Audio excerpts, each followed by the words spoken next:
আসসালামু আলাইকুম আরহামতুল্লাহি ওবরাকাতুহু। দেশে এবং প্রবাসে যে যেখান থেকেই আমার এই ভিডিওটি দেখছেন, সকলের প্রতি ঈদ পরবর্তী শুভেচ্ছা এবং আমার আন্তরিক সালাম। আসসালামু আলাইকুম আরহামতুল্লাহ। প্রিয় ভাইরা, আশা করি যে যেখানেই আছেন আল্লাহর রহমতে অনেক অনেক বেশি ভালো আছেন। তো আজকের এই ভিডিওটা যে বিষয়ে, সেটি মূলত গতকাল সন্ধ্যার পরে আমার মনে আসছিল। আমি ভাবছিলাম রাতেই ভিডিওটি করব বা বানাবো বা আপনাদেরকে বার্তাটা দিব। সেটা এরকম, আমি দেখছিলাম ছোট্ট একটা মেয়ে, তার বয়স সম্ভবত 4 থেকে 5, সম্ভবত 5। তো সে একটা কার্যক্রমে একজনকে বলছিল যে আমার বয়স 5 বছর, অথচ এই 5 বছর বয়সের 3টা বছরই আমি আমার বাবার সাথে কাটাতে পারি না। এই 3টা বছর আমি একটু বুঝতে শিখেছি।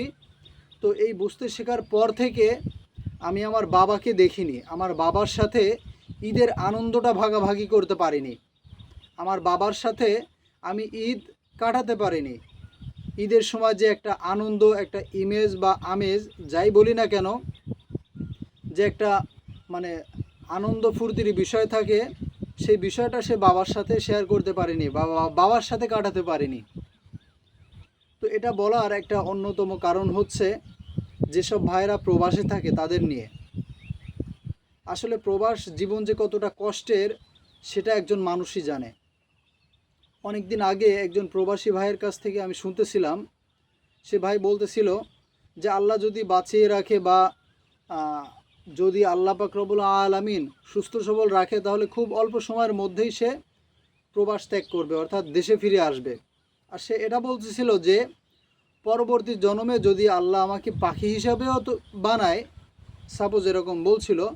ইসলাম ধর্মে এ ধরনের কোনো কথা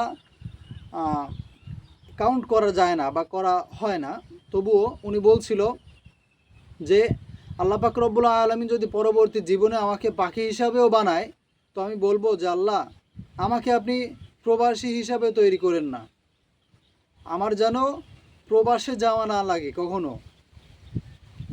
পরবর্তী জীবনে যদি আমাকে পাখি হিসাবেও তৈরি করেন, সেটাতেও আমি শুকরিয়া, কিন্তু মানুষ বানিয়ে প্রবাসে পাঠাবেন না, বা মানুষ বানিয়ে প্রবাসে আসতে হয় এরকমভাবে আল্লাহ যেন আমাকে অন্তপক্ষে সৃষ্টি না করে। তো দেখেন, এটা একটা কষ্টের জায়গার কথা, এটা একটা কষ্টের জায়গার কথা। এটা তার অবশ্য মনের কথা না বা ধার্মিক বিষয় বিবেচনা করে বলিনি, মনের কষ্ট এবং দুঃখের কথা। তো একটা জিনিস আপনারা খেয়াল করবেন, যেসব ভাইরা প্রবাস জীবন যাপন করে, অর্থাৎ যারা স্থায়ীভাবে না থাকার চেষ্টা করে, বরং সাময়িক সময়ের জন্য, অর্থাৎ 5 বছর 10 বছরের জন্য টাকা ইনকাম করতে গেছে এবং টাকা ইনকাম শেষে সে চলে আসবে। বিদেশে গেছে টাকা ইনকাম করতে, টাকা ইনকাম শেষে সে দেশে ফিরে আসবে। তো এরকম যারা আছেন, তারা যে কতটা কষ্ট করে দিন রাত, এবং কতটা কষ্ট পায়, বিশেষ করে পরিবারকে, সমাজকে, বন্ধুবান্ধবকে দূরে রেখে কতটা কষ্ট হয়, সেটা তারাই বোঝে। আমরা সাধারণত দেশে কি করি, সাধারণত যারা চাকরি করে বা যারা শ্রমজীবী আছে, যারাই হোক না কেন, দেশে যারা আছে, সারাদিন কাজকর্ম করে দিন শেষে পরিবারের সাথে আড্ডা দেয়, সমাজের লোকদের সাথে আড্ডা দেয়, বন্ধুবান্ধবের সাথে আড্ডা দেয়। এটাতে সারাদিনের যে কষ্ট, সেই কষ্টটা তার লাঘব হয়। কিন্তু প্রবাস জীবনে সারাদিন কষ্টের পরে যখন রুমে আসে, তারা রুমে আসার পর তারা সেই সঙ্গটা পায় না, স্বাভাবিকভাবে এবং উন্মুক্তভাবে কথা বলতে পারে না। তাদের মনে আতঙ্ক কাজ করে এবং এক ধরনের ভীতি কাজ করে, যে ভীতিটা আসলে কাউকে বলার মতো না। একটা সংকোচ বোধ হয়, যে সংকোচ বোধটা আর কেউ মারিয়ে যেতে পারে না, অথবা সেই সংকোচ বোধটা কেউ কাটাতে পারে না। তো আল্লাহ পাক রব্বুল আলামিন সেই সকল ভাইদেরকে সুস্থতার সাথে রাখুক এবং তারা যেন স্বাভাবিক জীবনযাপন করতে পারে।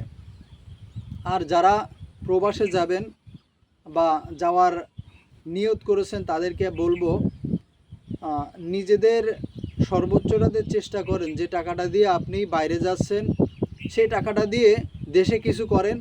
হয়তো আপনি খুব ভালো থাকতে পারবেন না, কিন্তু স্বাভাবিক জীবনযাপন করতে পারবেন। খুব ভালো না থাকতে পারলেও স্বাভাবিক জীবনযাপন করতে পারবেন। কিন্তু এই পরিবার থেকে দূরে থাকা, সমাজ থেকে দূরে থাকা, আত্মীয় স্বজন বন্ধুবান্ধব থেকে দূরে থাকা এবং সেই দূরে থেকে কাজকাম করে দিন শেষে বাড়িতে ফিরে আসার পরে যে ক্লান্তি, যে কষ্ট, যে দুঃখ, যে ভারাক্রান্ত মন, এই মনটা আপনাকে কেউ ঠিক করে দিতে পারবে না। আর আপনি যদি মানসিকভাবে স্বাভাবিক না থাকতে পারেন, মানসিকভাবে সুস্থ না থাকতে পারেন, তাহলে আসলে আপনার ওই টাকা ইনকাম এটা আসলে আপনার ভালো কাজে দিবে না। তো আবারও যারা প্রবাসে আছেন তাদের জন্য দোয়া করি, আল্লাহ পাক রব্বুল আলামিন তাদেরকে যেন সুস্থ এবং স্বাভাবিক রাখেন। আল্লাহ তাদের অন্তরের যে তৃপ্তিটা, এই তৃপ্তি যেন স্বাভাবিকভাবেই মিটায় দেয়। আর যারা প্রবাসে থাকেন তাদেরকে বলবো, আপনারাও পরিবারদের সাথে সর্বোচ্চটা দিয়ে চেষ্টা করবেন সর্বাবস্থায় যোগাযোগ করার জন্য, যাতে তারাও, অর্থাৎ যারা পরিজন আছে তারাও যেন একটু মনকে সান্ত্বনা দিতে পারে। দেখেন, আমি বাড়িতে আছি, আমার অনেক ভাই আছে, অনেক বন্ধু আছে যারা প্রবাসে থাকে। আমি ইচ্ছা করলে তাদের সাথে ফোনে কথা বলতে পারতেছি, অথবা তাদের সাথে কথা বললাম না, কিন্তু আমি চাইলেই আমার পরিবারস্থদের অথবা এলাকায় যেসব বন্ধুবান্ধব আছে তাদের সাথে সময় পার করতে পারতেছি।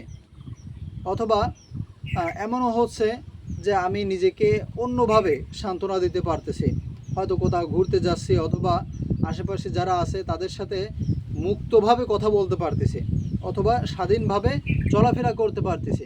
কিন্তু প্রবাস জীবনটা এরকম না। যারা প্রবাসে থাকেন, বিশেষ করে যারা নির্ধারিত সময় ব্যতীত থাকেন, অর্থাৎ ভিসার মেয়াদ শেষ হয়ে যাওয়া বা এরকম যাদের সমস্যা আছে, তারা আসলে প্রবাস জীবনটা খুব ভালোভাবে উপভোগ করেন এবং প্রবাসে থাকার যে কতটা কষ্ট সেটাও কিন্তু খুব ভালোভাবে উপলব্ধি করেন। তো যাই হোক, ভিডিওটা অনেক লম্বা হয়ে যাচ্ছে। আমার সংক্ষিপ্ত মেসেজটা কি সেটাও আপনারা বুঝতে পেরেছেন। আমার সংক্ষিপ্ত মেসেজ ছিল এটা, ওই যে সেই ছোট্ট মেয়েটা, তার যে আফসোসের কথা যে আমার 5 বছর বয়স, অথচ আমি 3 বছরই আমার বাবার সাথে ঈদ কাটাতে পারি না। ঈদের যে আনন্দটা, ঈদের যে আনন্দ উল্লাস বা উচ্ছ্বাস, এটা তার বাবার সাথে সে কাটাতে পারে না। কতটা কষ্টের একটু চিন্তা করেন। তো যারা প্রবাসে থাকেন, আমি আবারও তাদের জন্য দোয়া করি, আপনারাও আমাদের জন্য দোয়া করবেন। আর যতদূর সম্ভব নিজের দেশে থেকে নিজের দেশের সম্পদ দিয়ে যা কিছু করবেন সেটাই আপনার জন্য অনেকটা স্বস্তির। তো সবাই ভালো থাকবেন, সুস্থ থাকবেন, আমার জন্য দোয়া করবেন, আমিও আপনাদের জন্য দোয়া করি।